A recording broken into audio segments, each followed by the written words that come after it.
Welcome to the Shared Desk, episode 98.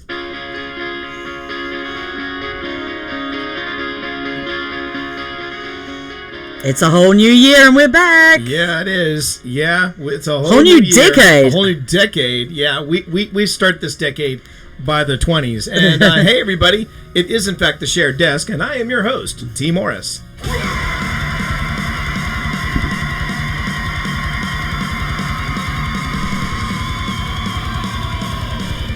I think that's a great way to start off the year. And sitting across from me, I'm Pip Valentine.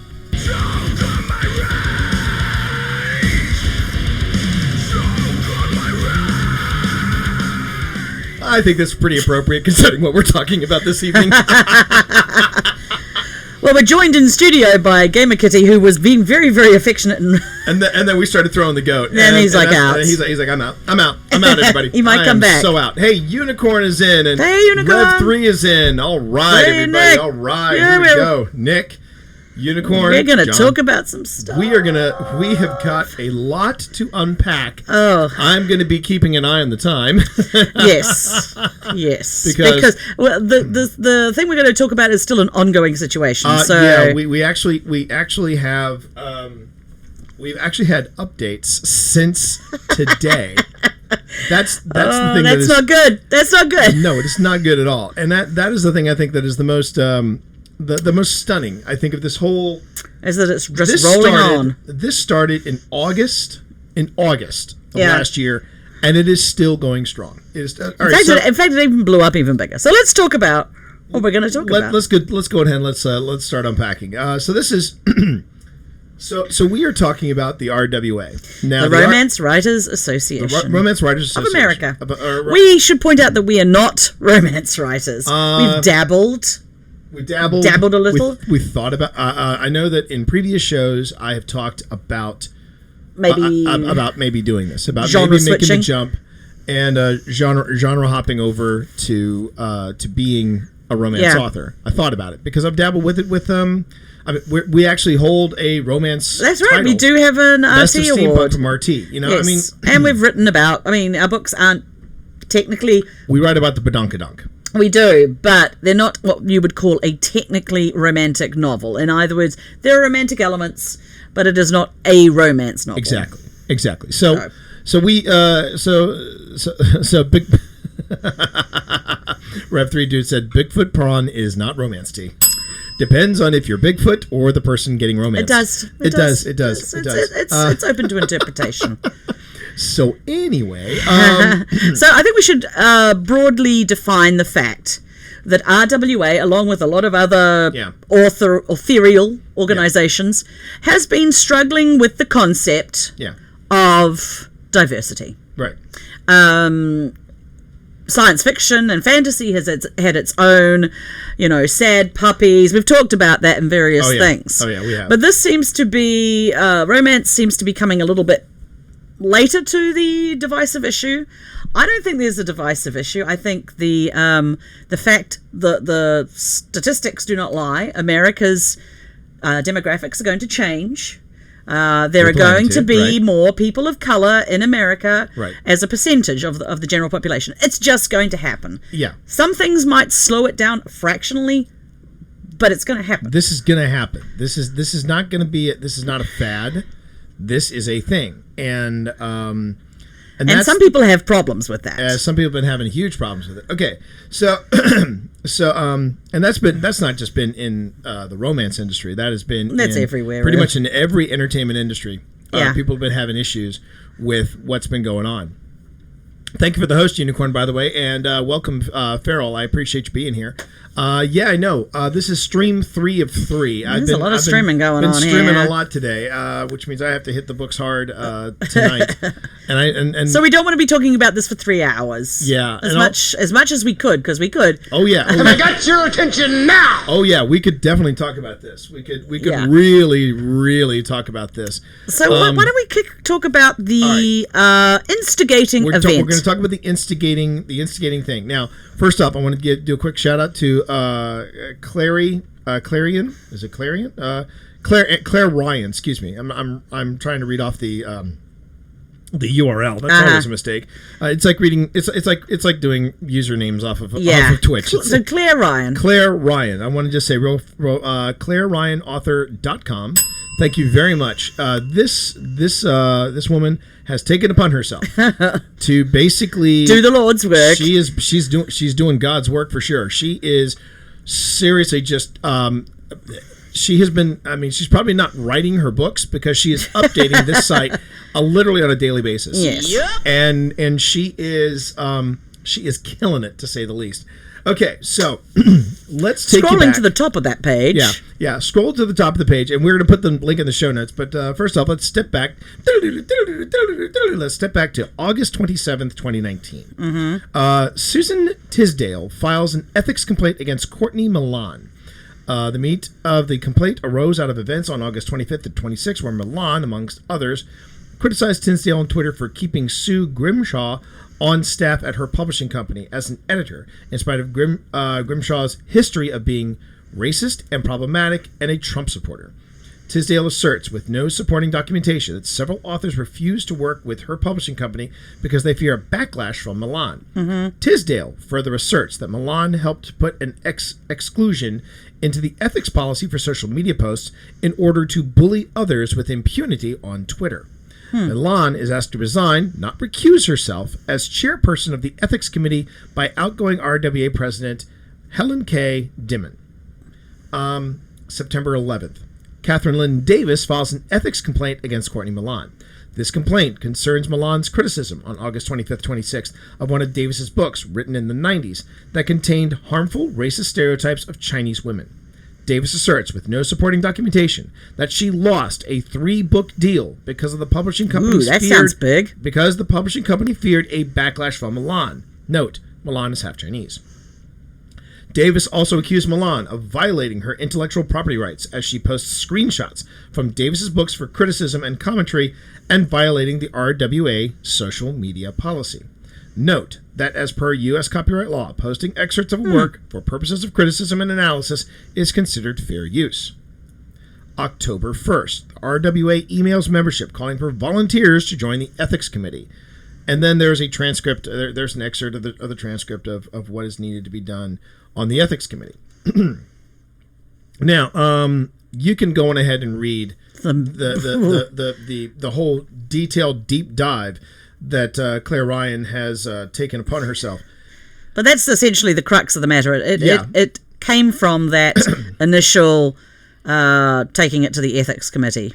Yeah, and basically, on December 17th, the RWA board discusses the report, votes to accept its findings, the report of the ethics committee, and censure Milan as per its recommendation. And then the news is broken on Twitter by author Alicia Cole that the RWA is censuring Courtney Milan for violations of the RWA Code of Ethics, and Twitter promptly pretty much explodes. And then that, after December 23rd, when all this breaks, that is when everything just goes. And it becomes a daily, I repeat, a daily onslaught of different things. People have resigned from this. People have agents have said they're not coming to events. There are held by the RWA. There are agents that are canceling other that are canceling people involved with this. Some appearances have been, that were planned in the books. They've all been let go. This has been picked up by, let's see if I miss anybody. Forbes, Mary Sue, the New York Times, the Washington Post, USA. I did say USA Today. I think so. No, you didn't. USA Today. I mean, this has been an absolute meltdown. It's like a snowball. Yeah. Like a giant snowball that's and it has really been it has been absolutely insane. Now, here's where now before I start saying, okay, I think we have really hit like mass capacity, terminal velocity here. So basically, in a nutshell, these two authors filed complaints against Courtney Milan, and Courtney Milan was held accountable for it. Hey Steve, how you doing? And the thing is that is that people are saying, hey, wait a second. This is not cool, because Courtney Milan helped write the ethics for RWA, and they excluded social media. Yeah. For a variety of reasons. One of which is that it's social media still is very much a Wild West platform. Yeah. There are and we kind of know what we're talking about because we've written books on this, but it is still an open platform for people to express opinions, to express their thoughts, to express what they think about a certain situation, a certain topic, whatever. Yeah. And and what's been stunning is that these people filed complaints against the person who helped design the ethics behind it, and they basically said, Courtney Milan is for a year will no longer be basically a member of the RWA.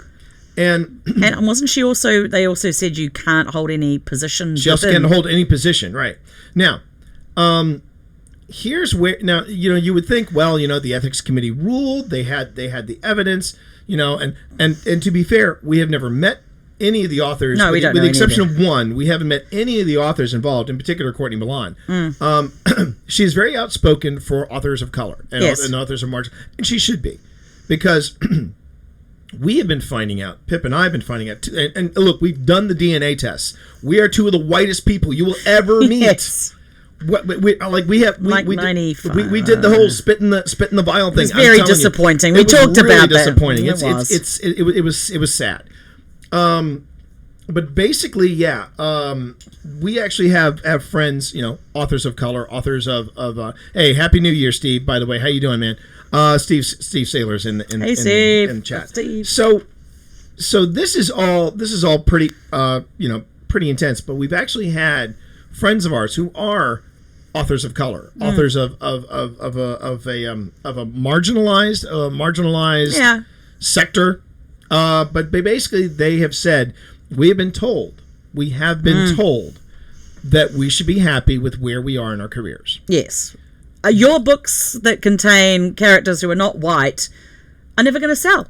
You're never going to be anything but a mid-list author, so don't even bother trying. And it's like, whoa. And that has been the crux of what has been going on.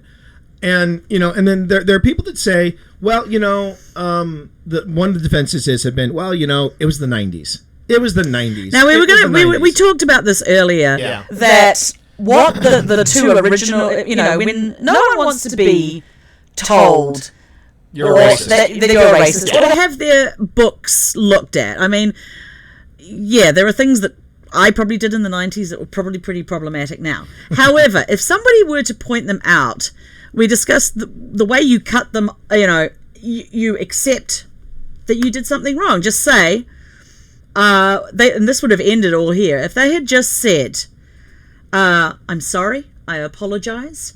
Back in the 90s, I was not as aware of this sort of behavior, that I was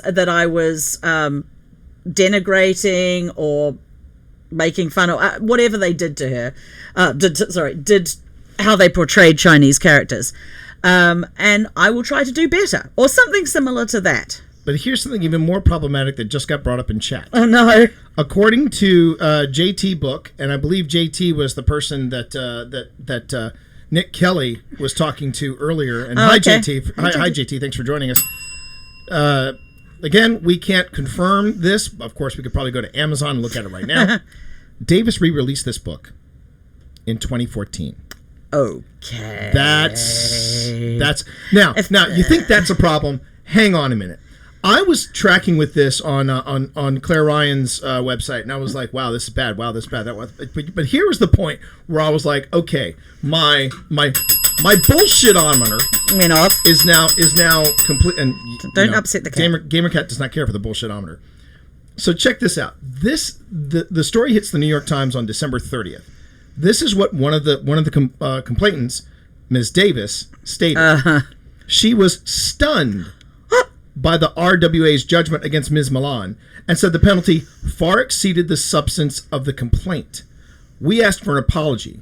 That was what we wanted. Okay. Hold the effing phone right there. She's not quite... not the whole story, right? In Susan Tisdale's complaint, she said, quote, if the board does not demand that Ms. Milan immediately cease and desist with this online bullying with the hateful tweets against me, my company, my authors, and acquisition editors, I will not remain quiet, and I will move forward with legal action. Okay, so she was asking for an apology. Additionally, I will accept nothing less than a full public apology from Ms. Milan, not only to myself, but to Ms. Grimshaw and Ms. Davis, as well as all Glenfinnian authors Ms. Milan and her ilk are referring to as privileged white women. Ooh, when you use the word ilk, now, that reveals something. Do you know who says things like, I will accept nothing less than a full public apology from such and such, not only to myself, but to the people I work with and my company and people of their ilk? Do you know who says that? People who have privilege? Privileged white women. Karen! I want to see the manager. I want to see the manager because I got the haircut and I'm ready to rock and roll. I'm a white lady and now, I got privilege. I better see the manager. I want to say this again. I want to read this one more time. If the board does not demand that Ms. Milan immediately cease and desist, NWL, nice white ladies. Oh, JT, you're going to fit right in here. If the board does not demand that Ms. Milan immediately cease and desist with this online bullying with the hateful tweets against me, my company, my author, and acquisition editors, I will not remain quiet, and I will move forward with legal action. Mm-hmm. So she did a bit more than just ask for an apology. And the thing is... she also issued a threat. And then, the day after that broke... Susan Tisdale had this to say in The Guardian. This is a direct quote from The Guardian article. Tisdale, author of more than 20 romance novels, told The Guardian on Friday that she's been furious to have a friend's book labeled as racist by someone who admitted to not having read the entire thing. She said that it was especially unfair to launch this kind of criticism against a book that has been published decades ago, but republished in 2014. At the same time, Tisdale said she has been shocked by the severity of the punishment RWA initially imposed. I tell you. I say, clutch your pearls. I was having tea with my cucumber sandwiches, croissant, of course, and I was shocked when I heard. I think it was a little harsh. I really, really do. Tisdale said the ban for a year was too much. Quote: all we wanted was an apology. Hey, Karen, I got news for you. When you say the words legal action, especially in America, you're asking for a little more than just an apology. You're holding the cudgel going, okay, I better get my apology or you're gonna get it. Yes. All of a sudden, it's an episode of The Sopranos. Look, I just want an apology. I just want an apology. Now, look, don't mind the cement mixer over there. Don't mind the fact that there are 2 feet boxes. Big Pussy might just he's going to put you in there. Paulie Walnuts, I want you to come over here. Don't mind Paulie Walnuts. All I'm asking for is an apology. An apology. There is no mafia. I mean, come on. That was... Don't come the coy ingenue now. I was just asking for an apology. And when to you be know fair, you were not. And you to be fair, chat, to be fair, I have no idea if that's what Susan Tisdale said. I don't know what she... In my mind... She's Karen.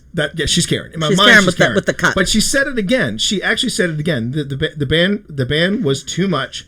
All we wanted was an apology. Then, later on, she says... she did not agree with RWA's original response to her complaint. Tisdale said she disagreed with the board's choice to rescind its punishment of Milan after widespread criticism. Basically, the RWA backpedaled and said, we're not... Yeah, you're right. That's too much. That's too much. Okay, so first she says it's too much and we didn't agree. Then when they rescind it, she's like, well, they shouldn't have done that either. And that's confusing. And again, she says, I feel like it was giving the wrong message, she said. You're rescinding a decision not based on new evidence or something you didn't know about before. You were caving to the climate that is Twitter. I choked on my cucumber sandwich over... Oh, sorry, that's not in the article. I apologize. No. She herself had left RWA after it rescinded its decision. Tisdale said, hey, way to stand up for what you believe in. She said she also has to ask... She said she has also been asked to leave her local chapter of Romance Writers of America and had done so. My emails, my texts, everything has just exploded, Tisdale said. And they all said the same thing. We support you. We don't agree with what's happening, but I can't say anything publicly. Again... Show us your emails. Show us your receipts. But her emails. My main gripe about this, though, was we were just asking for an apology. You weren't. When you drop the L word, and I know we're talking about romance authors, I'm not talking about love. I'm talking about legal litigation. When you drop the litigation bomb, you are literally saying, I am putting you in the back of the corner, and you are going to do as I say, or and now both her and the other lady involved in this the other author involved in this, Davis, both of them are saying, hey, we're victims. We're victims of social media. It's always nice to put oh my gosh, the victimhood, put it on. But the whole thing is blown up even further beyond that, and it's dragged in the president-elect, Damon Swade, who we have met, and we had a very nice interaction with him, but it was only like at one event. Two events, maybe? Maybe one or two events. But, there have been people calling for his resignation with the handling of this whole thing. Now, I do want to give a quick shout-out. I do want to give a huge, huge shout-out to RWA VA, the Romance Writers of America Virginia chapter. Yeah. They stepped up. It's interesting because they do have these chapters, and they're very... useful and important ways for writers to get together, and the chapters have come up with various support of Courtney, and a lot of them have been saying that we're hearing from our members that this situation is terrible and we need to take care of it, but then they were also told to shut up. And here's another thing. That's also pretty shocking about this, or I shouldn't say shocking about this. If you want to get the idea, the scope, the level that this has reached, Chuck Tingle has published a new Tingler story titled "Not Pounded by Romance Wranglers of America" because their new leadership is from the depths of the endless cosmic void. Yes. So when you got Chuck Tingle involved, and when Chuck Tingle writes a story about you, that's when you know you've. There's huge amounts of people. I mean, Nora Roberts has commented on it. She came out with some stories of her own that she's not a current member of the RWA, and she has reasons for that. Some of the things that and when we were talking yesterday, T, about the fact that this could have been stopped, I actually feel. And I'm talking from a place of, I'm not in the RWA, but I feel like the best disinfectant is always sunshine. And maybe it's a good thing at the end of this, that this has happened, because it's revealed a whole mess of stuff that was kind of being shoved under the carpet. Yeah. And we're hearing from authors of color who have had experiences, terrible experiences, belittling experiences. Those are all like that pouring out, which is why this thing is kept going, is that there's been stuff that people have been holding in, and now they feel a bit like the Me Too movement, and they now feel like there's a forum for it. This truly is the Me Too moment for romance, for romance, and for writers in general. A friend of the podcast, a friend of the show, Mary Robinette Knoll. Yes, she is the SFWA president, Science Fiction Writers Remember. She reached out and she said, "Look, if you feel like you've been disenfranchised, please come and consider membership." Yes, as long as you have some science fiction or fantasy elements in your story, then SFWA will welcome you. But there are a bunch of people that don't. That people that write contemporary romance and stuff. And Amish romance and all the different subgenres of romance. JT just said, "I'm part of the Washington Romance Writers in D.C. Our chapter president signed the petition for transparency and the board to resign." Yes, there have been a lot. I mean, there have been chapters in Alaska, chapters in the Midwest, where the argument is given, well, that's who we're writing for. Yes. Those people do not want to see people of color. Which again is like, okay, it's chicken and the egg situation. Right. How do you know unless you actually offer them things? No, and she also commented about how Chuck Tingle got involved via Damon Swade, and oh my gosh, and honestly, I want to steer clear of that, because having met Mr. Swade, having met Damon, he is the guy that is larger than life. Yes. So for him to say in an interview that he knows the deep, dark, burning secret about Chuck Tingle, who Chuck Tingle is, and all this stuff. First off, one, that doesn't surprise me at all. That sounds like something he would say.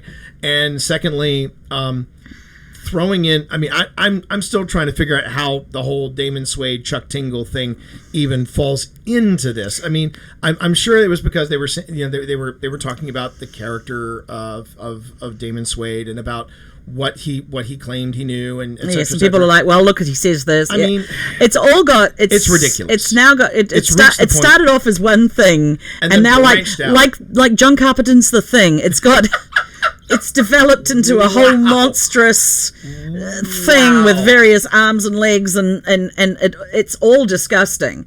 You're weird. Yeah, you did a great John Carpenter The Thing reference. Wow. Oh my. Well, and like John Carpenter's The Thing, many people are running like hell away from it. That's true. They are. I mean, pretty much. The two of us have been just sitting back saying this. Y'all jokers must be crazy. But I mean, our genre has also had its issues. Nick just said, "Yeah, the RWA Petri dish scene is gross." Now, you want to talk about something that's gross? The Guardian has published a follow-up. This was reported on January 4th, so just this week. Nice and hot. Just this week. The Guardian published a follow-up interview with Catherine Lynn Davis. This is what she said. She now feels, Davis feels she has been used to secure a political outcome that she never intended. They encouraged us. They, the RWA, wanted us very badly to file these complaints. Now, it's this kind of backpedaling. That is going. Can she show her receipts? Show me an email where the RWA, said, you need to file this complaint because we want to paddle Courtney. Exactly. Now, first off, ALX. Thanks for coming. Appreciate it. I'm glad you finally made it, Alex. Unicorn. You say you were totally lost in this. So are we. But in a nutshell, this is basically what happened. Courtney Milan made some statements, made some criticisms about a book from the 90s. About a book from the 90s that apparently got republished in 2014. And then and talking not only about that author, but talking about an editor of questionable backgrounds and ethics. And the reason why this is brought up and the reason why this matters so much, Unicorn, is because editors and agents hold a lot of power over authors. Yes. That is the bottom line. Authors and editors hold a lot of power. You can write a book. You can write a book, but then an editor can come. One of the biggest fears that we had when we wrote the very first steampunk novel in our series, Phoenix Rising, we were worried that we wanted to keep it. That the England agent was the guy in the archives, but the agent. That was the action, the throwing dynamite, the wisecracker. She was also going to be made British. We had written her. No, I was more afraid that they were going to be Australian. No, I was more worried. But yeah, that was your fear. That was my nightmare. Yeah, that she was going to be Australian, and because people quote unquote didn't know New Zealand. But they could have done that. They could have said, you know what, we think the readers are going to connect more if that person is not from some faraway weird country called New Zealand, and make her English. Now, here's the thing, Alex. Here's the thing. You say, this is why I plan on self-publishing my own collection of smut stories. Okay. Well, yes. Well, first off, mazel tov. But the other thing, too, to keep in mind about that is the reason why New York Publishing still exists, the reason why New York Publishing... JT just said about this article, the follow-up, my head about exploded when I read that article. My gosh, ours continues to explode. So going back to the explanation, the thing is that the publishing industry still has something that the indie industry does not have, which is the distribution, the impulse buys, and that is big numbers. However, the rise of things like ACX, the ease of ability, more people shopping on Amazon.com versus other places. I mean, the publishing industry is they're trying very hard to hang on to what they have. And I think in the romance industry, my perception is it from outside, but knowing people within it, is that in the romance industry, distribution is still king. They get, they get books into Walmart. They get books into Target. You know, grocery store. Our genre of spec fic is less prevalent. that. Yeah. But people pick up buttloads of romance novels at Walmart, for example. So to put it in perspective, Unicorn, here's the thing. You have you have agents and editors. Agents who sell books. Editors who shape books. And buy them. And buy them. And you have authors. These are authors who are, they write a great story, but let's say the lead is African American. An editor can say, well, I like the story. It's not really going to connect with our Midwest readers. So can you make them white? And then they go, why don't we go halfway? Why don't we make them Latino? We just make them kind of really tan. Someone who likes to get sunshine a lot, get a lot of vitamin D, goes to the tanning salon. And can we make them blonde? I mean, that's the thing. And these are things that have been said to authors that we know. Yeah. And that's the other thing. And we have, and I'm not going to release her name because she's a friend of the stream and she's a friend of the show. But we have had authors, and I'm using the term friend of the show, friend of the stream, because that's broad. Yes. We have a lot. I feel very lucky. We have a lot of authors who have come in and watched our stream, listened to our podcast, been on our podcast. But this friend in particular basically said that somebody said to her, "You should be happy. You should be happy with where you are because you're not white. Because you're not white." And wow. I mean, when she told us that, we were like, See those kind of stories make me think that this had to happen. It's it painful and it's awful and people are distressed and upset and worried about the future of the RWA. Will it blow up? Will it recover? Will it burn to the ground? Right. Will another rise like a phoenix from the ashes? And Unicorn, the reason why this is so important, to kind of also give you a quick illustration of how much power agents and editors still have over authors. I had a recent experience at an author event where I had met an agent earlier and I saw her again. We were on a panel together and I said, "Hey, it was great meeting you last night. I look forward to being on this panel with you." And she smiled and she said, "Well, let's see if I throw you under the bus tonight or not." Now, if you're a friend, if you're a colleague, if you're a buddy of mine like Nick, if Nick were to say that to me, like, yeah, okay, I had just met this woman last night, and the first thing she says to me is, "We'll see if I throw you under the bus or not." I was like, wow. Now, the reason why she could say that and I couldn't is because I'm an author. She's an agent. Yes. And that's the power. So Unicorn gets it. He sees where you're going with this. The power dynamic is definitely in favor of the editors, and they're basically, the editors are the gatekeeper. They choose what to buy. And again, Rev 3, Nick, he makes a perfectly good point. This argument is totally and positively moot. Because what was the biggest opener of anything outside of Avengers Endgame? A little movie called Black Panther. Black Panther. It had two Tolkien white guys. I mean, that's how black this movie was. And you know what? You know what would have made a great horror movie if they had a white lead in it? Get Out. And I mean, but publish. And we've talked about this before again and again, and this is just another example of it. Publishing is very, very slow. New York publishers are very, very slow to respond to anything. Technology, changes in demographics, these are things that take them a long time to adjust to. And I think this whole blow up is just an example of them being too damn slow. And going even further with this. Nick said earlier, Deion Sanders never backpedaled that hard.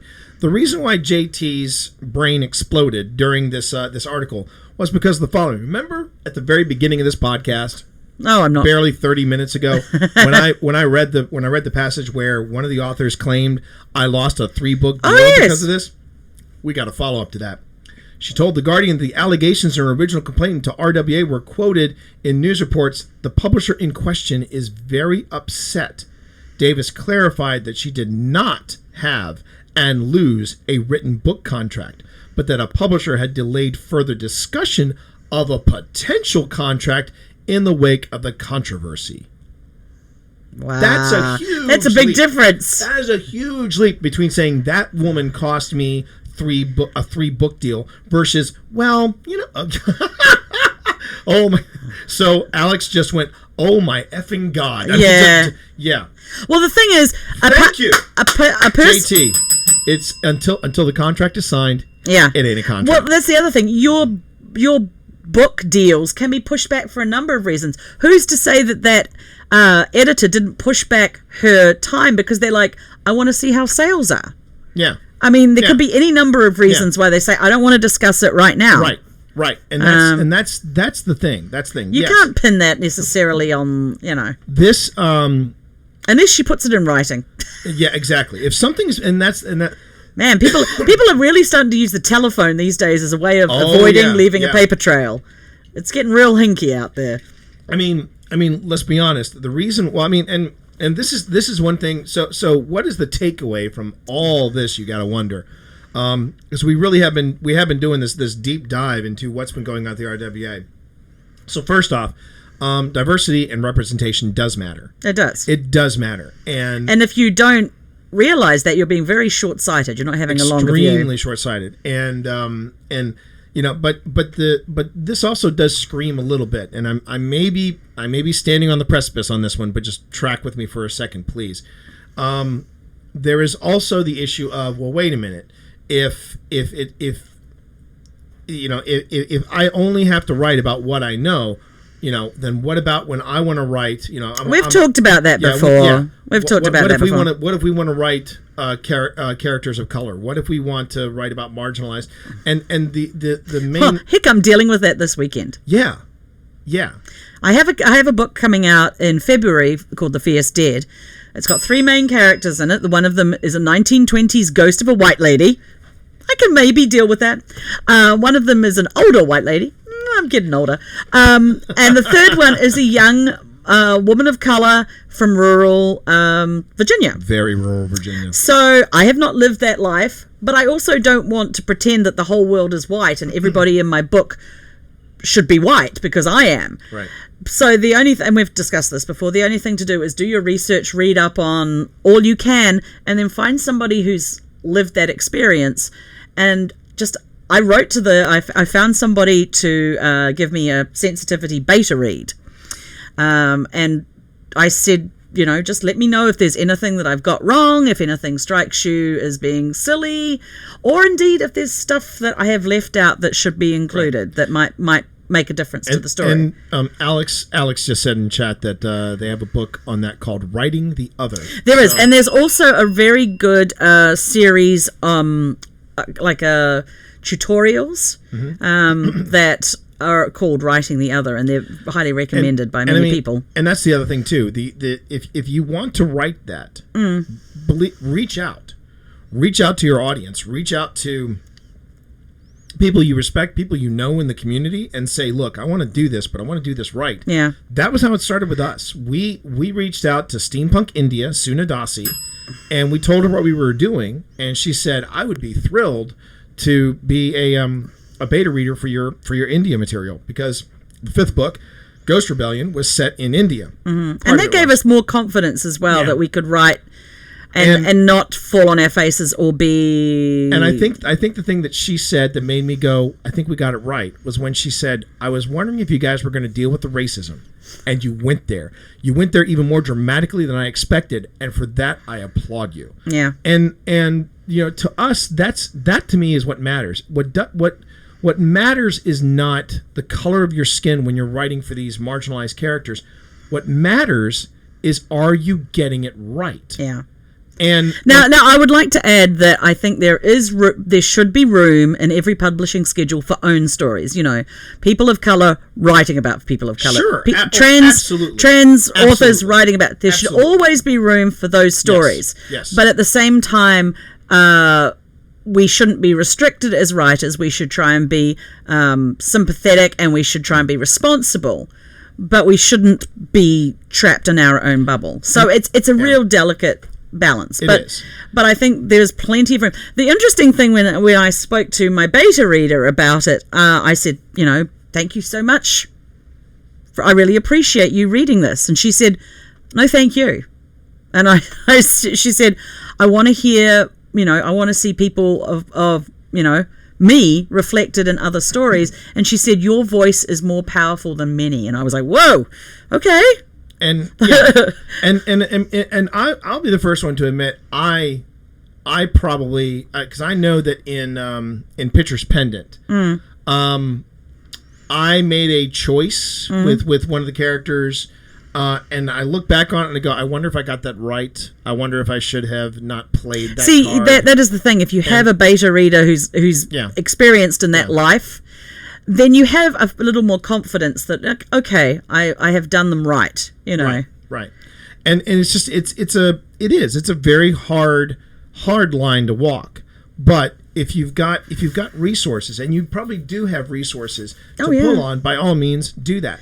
One more takeaway that I do think is very important from this whole thing: keep a paper trail.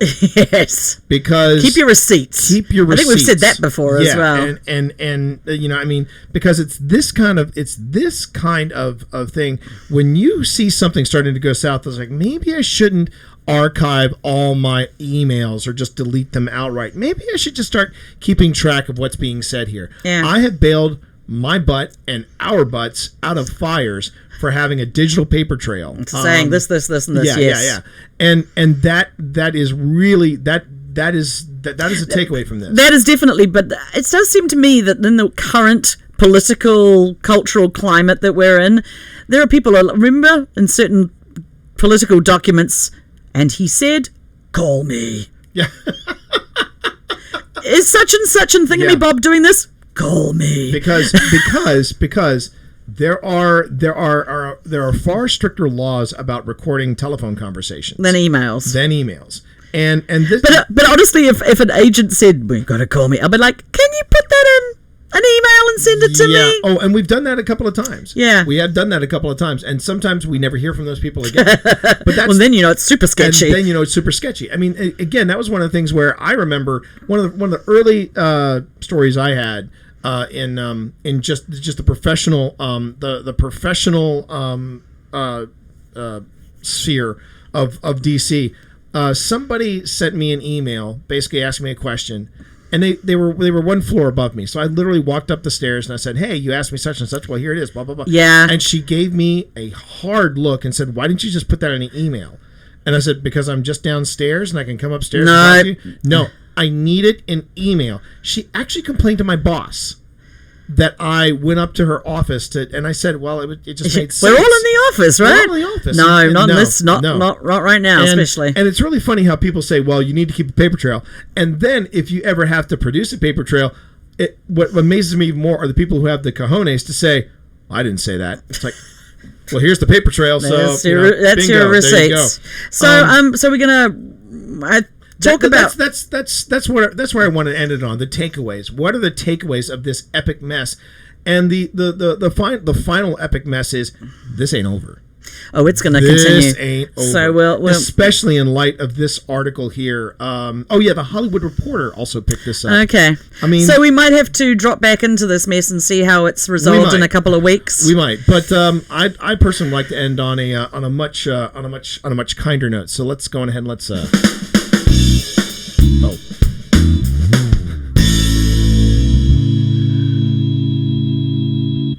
That wasn't what I wanted to play.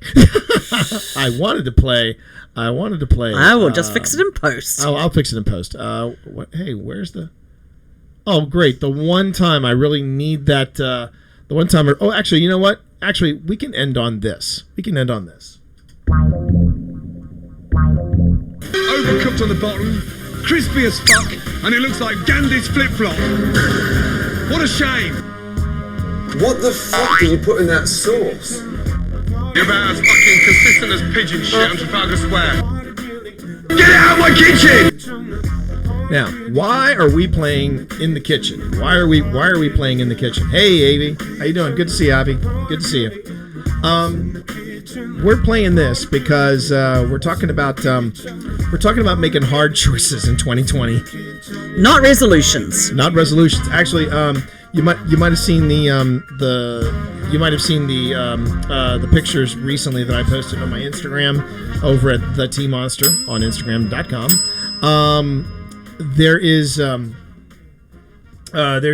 We actually started this in 2019. We started making some serious changes. Gradually adding into our daily routine exercise. We've been going to Lifetime Fitness, and we love what they do there. So much, in fact, that we've talked about that before as well, like the amazing facility that is. Yeah, and we were going one step further, and that's why the kitchen segment played. We're starting a detox tomorrow. Now, yes. for those skeptics in the audience, I do want to say, people would say, well, you don't have to detox. You got a liver. What are you on here? Okay. Would you like to take this here? Well, the way I'm looking at it is that it's only for 2 weeks. We're getting rid of caffeine, alcohol, corn products, soy, and gluten. Now, we can eat, thank goodness, potatoes, sweet potatoes, and rice. So, and then we're just going to be loading up on vegetables with some protein. The way I'm looking at it is it's a hard reboot. Yeah. To your body, the hard and then you start adding things in, and you're like, okay, I'm going to add in caffeine. How does my body react to that? Hey Sparky. First off, hey Sparky, and Alex also said, I've done sugar detox years ago, and dang it, I need to do it again. Yes. Oh, sugar's also off. Yes. Sugar's also off the list.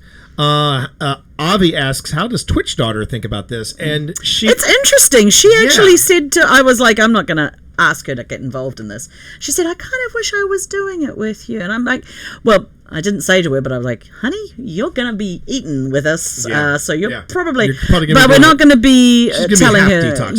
And I mean, if I want to try it out first, you and I, and see how difficult or not difficult it is. And then if she wants to do it later on in the year, sure, we can do it with her. Now, here's the thing though about, and I've said this before on both the stream as well as on the podcast. I have the sweet tooth of a 3-year-old. Oh, so do I. And I love I love sugar. I am sugar's bitch. This woman over here tried to fool me once by sweetening tea with stevia. Yes, stevia is ass. That is I'm just going to go out and say it. Stevia is ass. Now, Twitch daughter and I, we can taste the stevia and things, but it doesn't bother us as much. I am triggered by stevia. He goes like into stevia is the cilantro of sweeteners, in my opinion. I fucking hate stevia. But it is one of the most popular non-sugar sweeteners. That being said, we finally can't get enough of monk fruit. Monk fruit sweetener. I'm just glad we found one. Oh my god, I was so thrilled when I tasted it. I'm like, oh my god, this is good. This is good. I like this. Yeah, thank you, Sparky. Thank you. Sparky agrees with me. Stevia is gross and bitter. But now here's the thing. Here's the downside. It has got a bitter aftertaste. The downside is the nerd girl. Stevia is the work of the devil. Now. The downside of monk fruit sweetener is that monk fruit sweetener is very expensive. Yes. But the thing is, you can cook with it. Yes. You can cook and bake with it. It's basically the same. 1 cup of monk fruit is the same as 1 cup of sugar. Yeah. Would you, if you were to ask me, is it worth it? I would say yes. It is worth it. It is worth it. I absolutely have lost my mind over monk fruit sweetener. And obviously, stevia is a sugar substitute. It's a plant. It is pretty. Stevia is a plant. You can grow it and dry it. It is a healthier substitute than say equal. Or, it's not a chemically sort of thing. No. It's more. It's all natural. Yeah. And I actually have a Facebook friend who grows it, and like you can actually take it and yourself make it into a liquid. But you see, here's the problem. Nick and Sparky, agave and honey are off the list as well for 2 weeks. Yes. Now, so here's the thing. I gradually started weaning myself off of stuff. Like I haven't had coffee in a week. Yeah. And I was having headaches the entire week, and I was trying to figure out what was going on. And I was like, "Oh my god, it's because I haven't." Well, I think your body has to readjust because it's Straycore, good to see you. It's limped along on caffeine for a long time, so it's like, oh, okay, and now we're not doing that anymore. So, I'm not having any tea either. So I know. So here's the thing: is that the thing is the detox, and I'm not allowed caffeine, so I can't have coffee, can't have any of that, and it does bum me out a little bit on that in that respect, because my King's Coast coffee, and if you want to know how much I love my King's Coast coffee, hold on a second. I actually have in here. Let's see if this works. King's Coast. You have a little. I have a video. Or is it coffee? King's Coast. Yeah, I did spell it right. I just want to. Let me try this. Hold on. Yeah.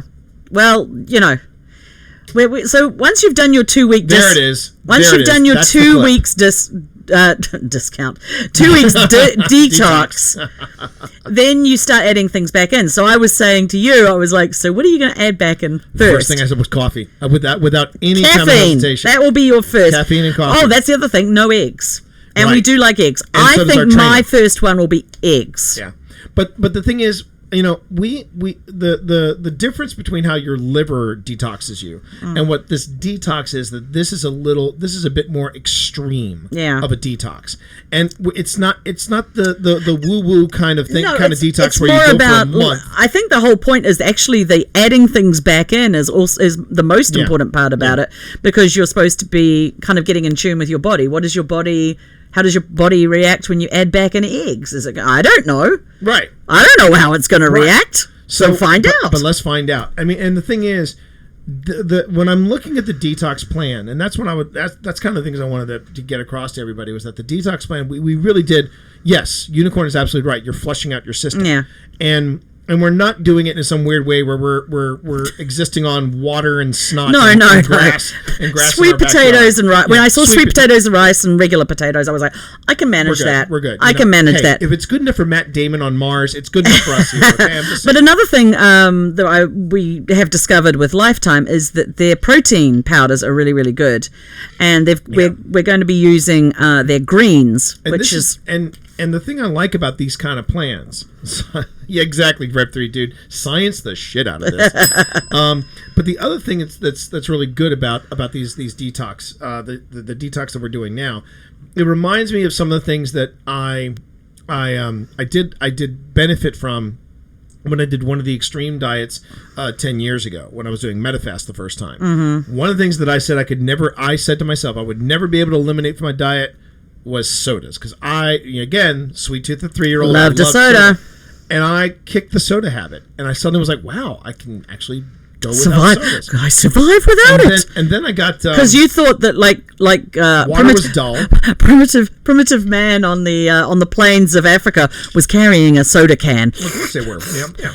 But I mean, I learned to not only drink more water and get more water into my system, but then I started throwing fruit in there, and then I'm like, I can actually drink. Well, we're going to be doing that, and we're also increasing our water intake. Yeah, so we're going to spend some good time going backwards and forwards to the bathroom for the next 2 weeks. I foresee with this detox a lot of reading. On a beautiful throne, I see a lot of reading happening in our future. You better let your workmates know that you're doing a detox, and they'll be like, "Man, is he doing lines in the in the bathroom?" Very true.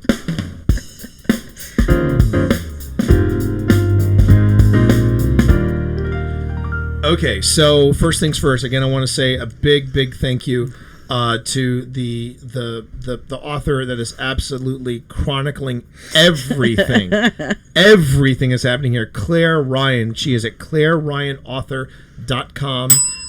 Check her out. I basically met her through this, and this has just been an absolute stunning roller coaster ride. That it is only getting started, chat. It is only getting started. But we would like to hear from you all. We would like to hear from you in chat about what you thought about what's been happening in RWA. Whether do you want more diverse books? Do you want more divorce? Do you want more diverse books? Do you read books? Please, if you read books, fantastic. Buy more. Buy more. Buy our books. We'd love it. We'd love it if you bought our books. But by all means, talk to us. We want to hear from you. 703-791-1701. That's the best way to get in touch with us. You, of course, have found us tonight on Twitch, but you can find the podcast in its edited form. And stick around, because we're going to have a few more minutes after. We have a post show where we just sit and talk with chat. It can be about this. It can be about all kinds of different stuff that that we've been talking about. Whether it's a detox plan, whether it's writing, whether it's ask us anything. We go ahead and we do an extended feed. But as far as this podcast goes that you're listening to, you can pick it up on iTunes. You can pick it up on Stitcher. You can pick it up on Google Play. And now on Spotify. Spotify, baby. We are on Spotify. You can do a search for T. Morris and Pip Valentine, and we're on Spotify. That's pretty freaking cool. You can also reach out to us at t@tmorris.com or at pip@pjvalentine.com. And of course, you can go on ahead and leave us a voicemail at that earlier phone that I talked about, or you can also go out if you've got WhatsApp. You can leave us a voicemail there as well. We'd love to hear from you. So thanks everybody for joining us. Remember, folks, the Shared Desk is protected by a non-commercial, no derivative, share-alike United States 3.0 license. You can find out more about that license at creativecommons.org. Stick around for the post show. Thanks for tuning in. Enjoy the ride. Catch you later.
I know, Avi, you just got here, but hey, that's okay. This is the We're post show. still hanging out. We're still going to be hanging out. This is the post show where I'm still standing. I was we didn't bring it up in the show, but I was wanting to talk to you about the Key City Steampunk event. Oh, we can talk about it. I mean, it's so much done. I know, here. but we are going to be there. It's in like I think it's the 14th to the 16th of August, and it is now no longer in Maryland. It's in Gettysburg, Pennsylvania. And I need to tell Rick that. Agent Sirius, for those of you who remember Rick from chat, Rick and I were waxing philosophic about Steampunk Unlimited, where we met, and I was like, well, can you make the trip to Key City? He's like, yeah, it won't be the same, But is he from PA? He's from PA. Yeah, he's from PA. Okay, well, then but it's moved. It's moved to him then. Yeah, it's moved a little closer. So yeah, that would be cool. It's a great event, and they did a little video walking around the facilities of this place. Yeah, I mean, it was nice enough at Frederick, but this is like a huge step up. It'll be great, and I can guarantee that there'll be a certain Savan Gupta there. Oh, Savan, we love our Savan. Maybe definitely, I would say a Thomas Williford. If there's no Thomas Williford, we'll just drive to his house and bang on the door. So this is the post show. This is not on the edited podcast that you hear. Just freewheeling. We go ahead and we freewheel it. We either go back and if you have questions about any of the stuff. And Unicorn, by the way, thank you. It was great that you stuck it out and you because Unicorn said he doesn't read. He's not a big reader. Yeah. Does he listen to audiobooks though? Yeah, I mean, because I've got an audiobook where I read to you about 8 hours. And people say I'm the pimp. People say I pimp hard. Hey, people like listening to me for 8 hours. I know you don't. Depends. If it's you reading a story, it's great. When it's you saying, "Why haven't you done the recycling? Why haven't you taken recycling is very important. have you scooped the poop? Yeah. I know you're here for me, and you're here for Pip, and you're here for the whole fam. I appreciate that, Unicorn. What I'm saying is that having you say I am totally lost in this, it gave everybody a chance for us to all step back and say, look, okay, here's what you need to know. These are the facts. These are the takeaways. That's true. Because this thing is, we've been writing for a long time, and sometimes it's easy to forget that not everybody's a writer. Right, and it's also that this is such an in-depth steaming pile of poo. I mean, it's just wow. It just keeps going. Ridiculous how this has been going. I did want to say though, as a side note, I think I'm going to try next time we do Shared Desk and next time we do Happy Hour, instead of using talk shows and podcasts, I think I'm going to go try Just Chatting again. Okay. Because I felt like we are just chatting. I know we're just chatting now, but I just feel like it's a very calm and dad voice. Thank you, Sregor. Well, no, that's the thing, Unicorn. Reading is not everybody's jam. I mean, I wish I was better read. I wish I could. We're not doing New Year's resolutions, but I have trying to do a reset, trying to add some things in, and I'm definitely making sure that I read 15 minutes a day. Meanwhile, I'm in a really weird situation. You're in deadline. Yeah, everything goes to hell in a handbasket when you're on like a tight deadline you are. I mean, like technically, I could be turning in. Well, I am turning in more than 50% of the book. So for those of you who might have missed this, here's what's going on with me and my current book for the Dummies people, Discord for Dummies. So first off, yes, I am writing Discord for Dummies, and they recently contacted me right before Christmas, and they said we were wondering because by the time Christmas had rolled around, or by the time by the time December rolled around, I was really full on into I made the first deadline. Everything was going well. But then they contacted me and they said, well, we wanted to see if you could possibly do Discord for Dummies instead of in 3 months, doing it in 2. Now, you think it's dramatic doing a book by yourself in 3 months? Try doing it in 2. Because it's going to get really crazy. I think I called it T-Do Rimo, T's Dummy Writing Month, and that's basically what I'm doing. So my editor now is expecting. He's giving me until mid-February, but I'm giving myself until the end. It's of always a good idea to try and get as much done as possible. Aim for end of January, because you never know when life's going to hit you in the face. Right. And like today, for example, I was planning to do some writing in between all these streams, and it didn't work out because one, I'll admit, I've been suffering a little bit with not necessarily writer's block, but more like writer's complications, because I found out that something that I thought I was doing on Discord, I wasn't doing on Discord. Then when I wanted to see how to do it in Discord, it's a little higher than a beginner's approach to dummies. So I have to figure out, okay, do I go there or do I say... Well, that's a question you can ask your editor as well. No, it's because I'm also short on content. Okay, well, in that case... So, yeah, in that case... Buckle up. Buckle up, sunshine, Yeah, okay, well, then I'm glad you took care of that, Avi. But wait, I love, so Nerd Girl says, I love reading, but I hate branching out of the genres that I enjoy. Well, again, like I know the genres that I enjoy, and I know that I actually don't mind, I don't mind going into other genres. It's when I'm disappointed in what I find in said genres, or when they start going cliche. I mean, like I don't consider myself a romance reader, but Piper J. Drake said that she had written Sunny, our daughter, Twitch daughter. She wrote Twitch daughter into her book, and I said I want to see how she pulls this off. And not only was the depiction of Sunny in the book spot on, but it was really good. She writes a good book. She writes a darn good book. I mean, I like reading science fiction, fantasy, but also then my other one after that is I like historical novels. Right now I'm reading a YA spec fic, and I'm going to read after that I've decided I'm going to read is it called Becoming, the one by Becoming, Michelle Obama. Yeah, so that's I don't usually read nonfiction, but I'm interested in that. And you see, I love nonfiction. I love nonfiction. I also have brought like a bucket load of books on research books for the Regency period. Yes, you have. Which I'll probably be going through with little post-it notes. So that's not really reading for fun, though. I want to get back to reading for fun. I know, me too. I would like to do that. Now, Sparky brings up a good question. Do we consider fan fiction actual writing? Yes. I'm actually pulling something up. I would like for you to expand on that yes. Because as you know, giving interviews, that yes is the worst answer you could give when someone asks All a right, question. okay. Writing is writing. A lot of people who have started writing fanfic, Twilight, have gone on to write stuff of their own, though sometimes concealing it rather poorly. But yeah, so sometimes I feel like going there, Chat. some people write fan fiction and they never want to write anything else. They're happy to stay out somebody else's sandbox, and it brings them joy. So why would you not like it? Other people use it as sort of training wheels. They play in other person's sandbox. They learn the rules of writing and pacing and characterization, and then they move on and do their own thing.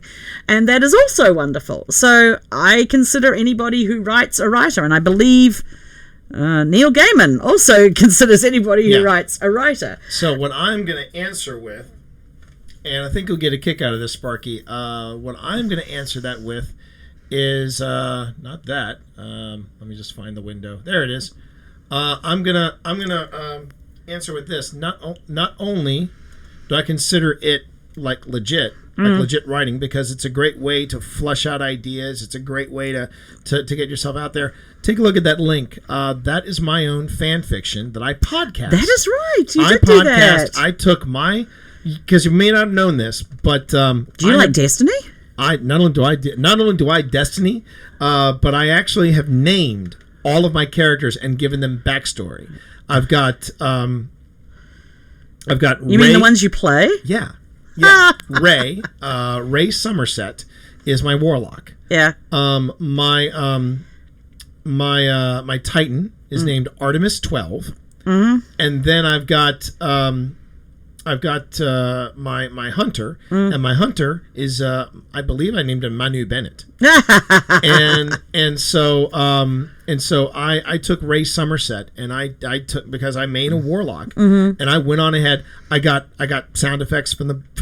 That's right, and it was really good. Is it still available? Yeah, I just put the link. And is it on Happy Hours? It's on happyhourfromthetower.com. Yeah.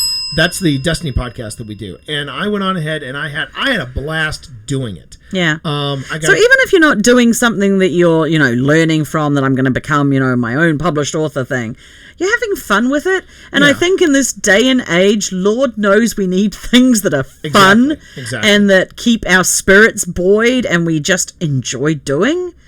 So yes, write fan fiction. Just don't. If you're doing any ministry stuff, don't expect us to read it, because we're not allowed to. Wow, this is struck a nerve, because both Avi and Nick have questions about this. Better question: is fanfic a professional way of writing? Okay. What do you mean by? Do you mean by professional earning money? Yeah, because if it's earning money, no, it's not a good idea. You could not be. You should not be doing that. Should not be doing and that. That's kind of rude. Yeah. For example, I can go on ahead and release Destiny, fanfic, but you're not making any money off. Because I'm not making any money off of it. In fact, one of my things that I would like to do, this is kind of pie in the sky, but if I could ever get a booth at GCX, I would love to not only sell the books I've got, but I would also like to just do as a giveaway, like print up 100 copies of the story and just give it away to people. We know how to do that. We know how to do that, of course. But going back to that, I remember one time going into a con, and there was a room that was full of fanfic that people were selling. That is not cool. That is not cool. That is unethical. Rude. And that's the other thing. I mean, it depends on what you mean by fanfic. If you're taking things into a different direction, I mean, then yeah, that's perfectly fine. That's okay. There are plenty of fanfic stories out there about Kirk and Spock finally professing their undying love for each other. There are all these crossovers of, Stargate and Farscape, or they called it Fargate, stuff like that. Yeah, but we did actually have somebody, I remember, like a couple of years after the ministry came out, somebody actually wrote to us and said, I've done some fanfic. And I said, that's very nice. We cannot look at it. Right. Legally speaking, don't ever look at anybody's fanfic. Exactly. But I'm happy that they did it. It's kind of cool that they did. And it's very flattering. But we can't afford to take that chance and do it. So is it fanfic? Why? Okay, we're gonna get to that in a second, Sparky. is it fanfic if you use a world that was built, or do you need to use the characters that already exist? That's what Nick asked. I think it would both a fanfic. If you're It's like both, writing in the Ministry world, for example, but you're not losing any of our characters, you're still in our world. Like I couldn't take my story Omens. I couldn't take it and build it up into a full length novel. Yeah. And then re-release it as space opera. Even if I were to, I mean, if I'm talking about Guardians and I'm talking about The Traveler and I'm talking about then it's obviously obvious right there, you know. So it's a bit of both. And when Sparky says why legally, so here's there have been situations. Yes. Other authors have had where somebody says, "Oh, you're well, I don't know, say Lord of the Rings. If you say Tolkien was still alive, oh." I sent you that short story that I wrote about set in the world of Lord of the Rings, Mr. Tolkien, and now your next book came out, and it seems awfully familiar. That seems like the story that I sent you. Right. And then you're in a legal quagmire with that. There's also, I mean, like let's say you wanted to write about other students at Hogwarts. Yes. The thing is, you're still at Hogwarts. Yeah. You know, and Hogwarts is considered part of the IP or intellectual property of J.K. Rowling. So and of course Warner Brothers and all those other people, Scholastic and all the people that have published these books. So you can't write original fanfic and then publish it for money. If you want to publish it for fun, go right ahead, give it away. That's great. But you can't. But you like. We couldn't, like, for example, I couldn't do the voyages of the USS Margaritaville and set it in Federation. The Margaritaville is this, it's basically a supply ship, and they're rum runners in the I want to write that. Go write that story now. Yeah, I'm going to write that story. Drop your deadline and go write that. But yeah. So Alex says, Anne Rice has a huge thing against people writing fanfic about her stuff, but in my honest opinion, she's just a pompous butt about it. Well, that's the thing. When you... okay, so you go... there's really no way for her to stop it happening. No. You can't stop fanfic from happening. I mean, I suppose theoretically, she could go off and post a million cease and desists forever and a day, but really, is that where you're going to spend your money and your time? Well, that was the thing. Warner Brothers tried to do that with Harry Potter when they started working on the movies. Yeah. And the backlash was so hard, they were like, oh, crap. Yeah. And then maybe somebody from Paramount reached out and said, yeah, we know there's Star Trek fanfic. We know it's out there. Guess what? We're okay with it because people are still talking about the brand. Yes, and it does. It keeps the brand alive as well. So really, it's actually good for your brand, long as nobody's making any money off it, because that's your shit. You should. Which brings us to the fine line that was happening with. So there was a fanfic product that actually, and when I say fanfic product, it wasn't text. It wasn't a book. It was an actual series. It was called the USS Farragut, and it was set in the Star Trek universe, the classic Trek universe, and the fans really, really went to town. Oh, yes. Didn't they get some, like... They rebuilt the sets. They did all these wonderful things. They actually got Walter Koenig, George Takei. They got some of the original cast members to make cameos in this stuff. I mean, they were really killing it. But then success kind of got to them. And they were doing fan fests, and they were trying to making money. They were under the table in a sort of a back way, doing some stuff under the table. Now, granted, I can't prove or deny any of it after what happened with the RWA. I want to make sure this is all hearsay, but it got to a point where Paramount stepped in and said, "You need to stop this now." Too far. Yeah. And what because the other thing is, as far as, and this could be the Anne Rice thing, if you don't defend your copyright, right. If you get to a certain point, the person can say, well, look, Paramount let these guys get away with it, so we can do, and I think where the line is drawn, it's, when you do the occasional fan film, fine, no big deal. When you start doing a series and you're talking about doing season 2 and season 3, and that's when it's like, that's like, hold on, that's what we do. are wanting to do, and that's where I think Paramount and some of these it other was places getting a little saying, too close to the brakes. You need to pump the brakes. Yeah. I mean, a good example of people who are okay with fan films But you just gotta go slow when you're talking about doing a series. That's an ongoing thing. But like Lucasfilm, Lucas loved. I mean, one of the original fan films, like from back in the day, was a little film called Troops, and it was a fan film created set in the Star Wars universe. That's right. But it was the way they could get away with it and make everybody happy was they did it as a parody of Cops. But with stormtroopers. Yes. And it was an absolute riot. And Lucas actually got that guy a job at LucasArts. Really? Yeah, back in the day. But there have been a ton of other terrific fan films, but they're all one-shots. You can find it, Alex. But you just do a search for Troops, you'll find it. But they're all that's But if you start doing series, then you're starting to get into their territory, and I can understand that. We know there's fanfic about our work. I've done fanfic on Destiny. I don't poo-poo fanfic at all. No. I think it's fun. I think it's a lot of fun, and it also. We should not making money off our stuff that we invented. Then we've got issues. Then we have issues. But it's a good conversation. This is a good conversation. Yeah. The other thing too is that it sucks that you can't read it. Well, yes and no, Abby. Yes and no. It could be wonderful and it could be horrifying. Yeah. See, that was the thing. To give you an example, I had a fan of Moravi. Yeah. That was a friend of mine, that eventually became a friend of mine. And she wrote fanfic on Moravi, and she said, I'd like for you to read it. And I said, sure. She sent it, I read it, and I was horrified at the turn that she took. And I went to her and I said, look, I would never say this to a fan of the work. I would never say this, but what the fuck are you doing? I mean, I literally just dropped the F-bomb and said, what are you doing? And she went, well, and she gave me the explanation in her head. Yeah. And I was like,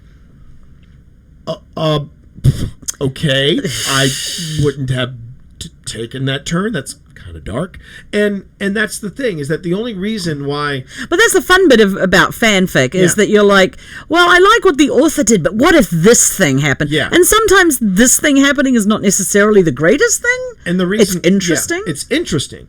But the other thing is, too, is that the reason why authors shouldn't read fanfic based on their own work is because it's where you're worried that as the author you have to kind of protect yourself, and you got to make sure, no, I can't read it because if I read it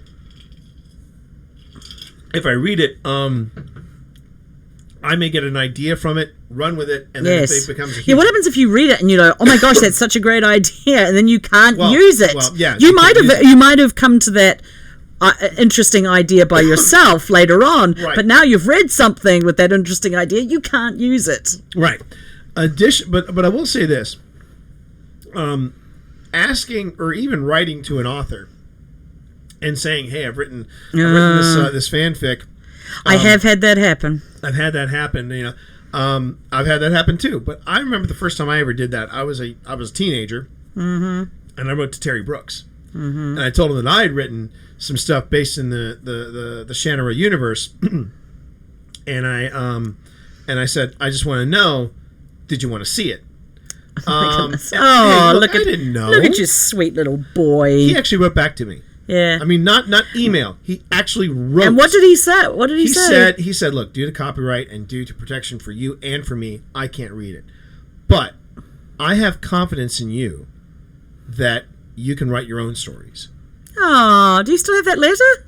It's got to be in that that box of memories that I've got. That's a nice thing. And he took the time to write to you, because it's not just an email. To handwrite to me. Handwrite to me. Now here's the thing. Did you tell him about that when you met him? I did, and that's the thing. I met him years later, and squeeing on the inside like a little fanboy. I was trying really hard to keep my cool. But here's the cool thing. I had my photograph taken. I'd taken a whole bunch of these authors from an event that I was the co-con chair for, RavenCon. And I took Terry and a bunch of the other authors. Oh, he's coming back, isn't he? Yeah, he is coming back. This year. Yeah. And we all went, I took them to my alma mater. I took them to my high school. And I introduced him to Monacan High School, and I introduced him to my English teacher, Alex McGrath, who inspired me to write. I then had my photograph taken with Terry Brooks on one side and Alex McGrath on the other side. And I suddenly looked at the photograph and realized, holy crap, these are the two people that influenced me to become a writer. And it was a very humbling moment. Very humbling moment. Now, Falrot says you could read it, forget about it, a long ways down the road, think you've come up with an original idea, and you open yourself up for legal action. Yes. Again. I'm happy to know that it's out there. Yeah, sure. That's good enough for me. Sure, absolutely. And but I do think that you know, there have been times where fanfic, like you said, there's 50 Shades of Grey was one. There was also Cassandra Clare. Cassandra Clare, I was struggling with her name. Yeah, she started life as a fanfic writer, and her fanfic became City of Bones. I'm not sure if it did or whether she's just got her training wheels under her in the world of fanfic. But that's the other thing, though, is that I'm sure there's probably countless others that have started that way. I would even say that our own daughter has wrote some fanfic. She wrote fanfic based in the Cat Warriors universe. Yeah. That's right. Yeah. But I mean, and that's the thing is that it teaches you the basics of writing, and it's also kind of safe. It's like safe. Sort of a safe. If you're a fan of the book or movie or whatever, you know that universe, and you're safe. It's a safe environment to try out character and plotting and all of that stuff. Now, Cassandra Clare, I do know there were some. Here's the thing about plagiarism. Because there were some questions that came up about her and that. You have to be there's a real Stephanie Myers was not impressed when 50 Shades came out. No, she wasn't, especially when she said it. Actually, I think she said it stopped her writing her own books for a while because she was just so annoyed. Well, I know there was one where she and this is where you have to be very careful with who you trust. If you ever do decide you want to go into professional writing, and you say, hey, I want to get some peer readers, and of course fans will scramble to be peer readers. Well, apparently one of the things that one of her beta readers, what Stephanie Myers, I remember this when it happened. Stephanie Myers wanted to do a follow-up. That's right. She wanted to do a follow-up to Twilight. And the follow-up to Twilight was going to be Twilight told from the point of view of Edward. Kind of pointless, but okay. Easy. So she's releasing stuff to her beta readers, and everyone's losing their mind. And one of these over-enthusiastic beta readers went onto her forum and said, hey, look at what I'm beta reading. Look at me! Yeah, look at me. I'm cool. And she posted this. She posted an excerpt from the opening of this new book from Stephanie Myers that was still in progress.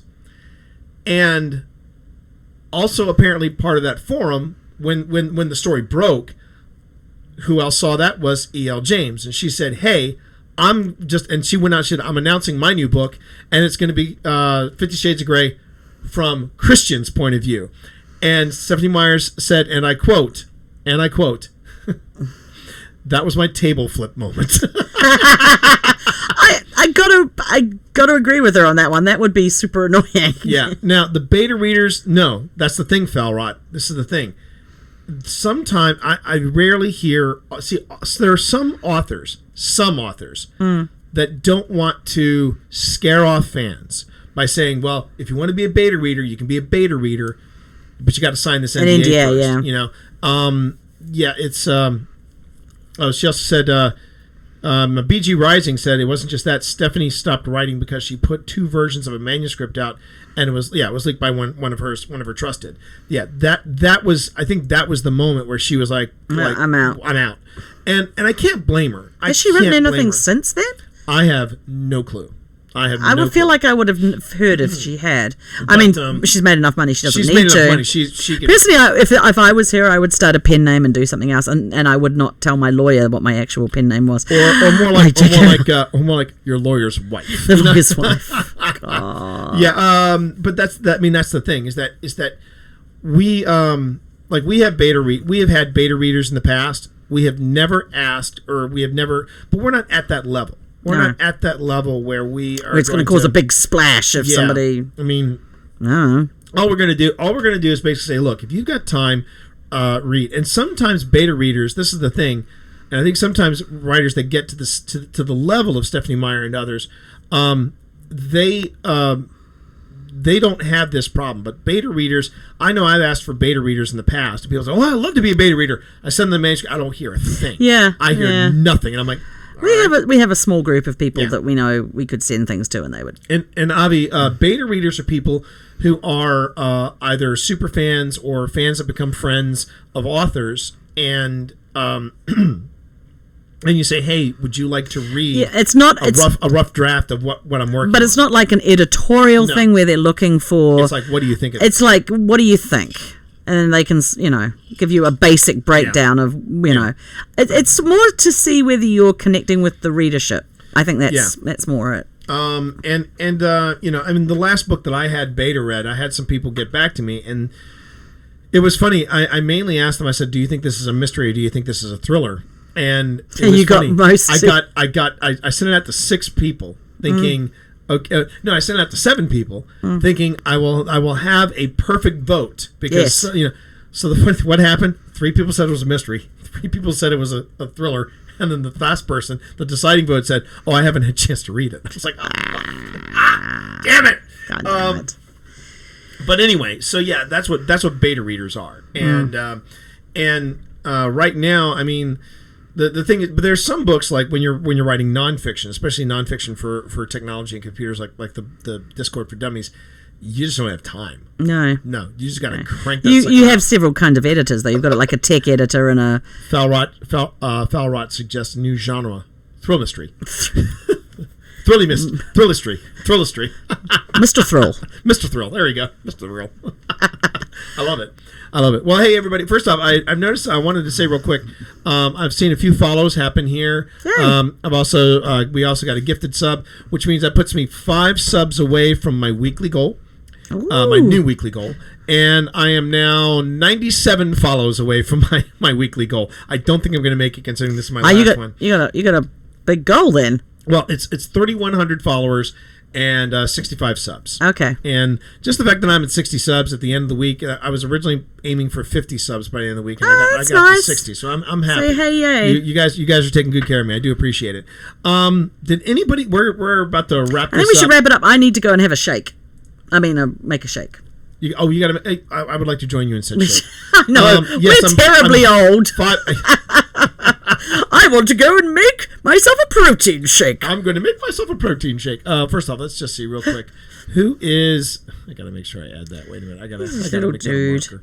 Little gamer Kitty has just been settled in nicely. And that's where we're going to. Are you going to put a little camera in there? A new cam there. There's going to be a kitty cam. Yes. Next week there is going to be. Abby just went, "Okay, boomers. We're not that old." Holdy. Man, we're Generation X. Yeah, we're Generation X. We're cynical and we don't give a shit. We're the truth. The truth is out there, and then the truth is F you. Go and watch Dazed and Confused. No, not Dazed and Confused. What would be the Night Raid. Night Raid, Unicorn. The command is Night Raid. What would be Girl Interrupted.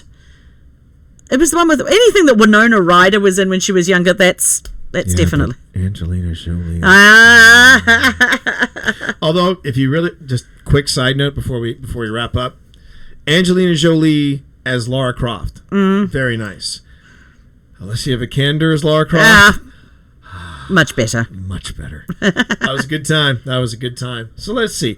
Where should we send the love to? Who we got? I think we are going to go ahead and send the love to Chevy.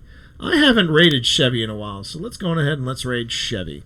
And we're going to go ahead and start the raid.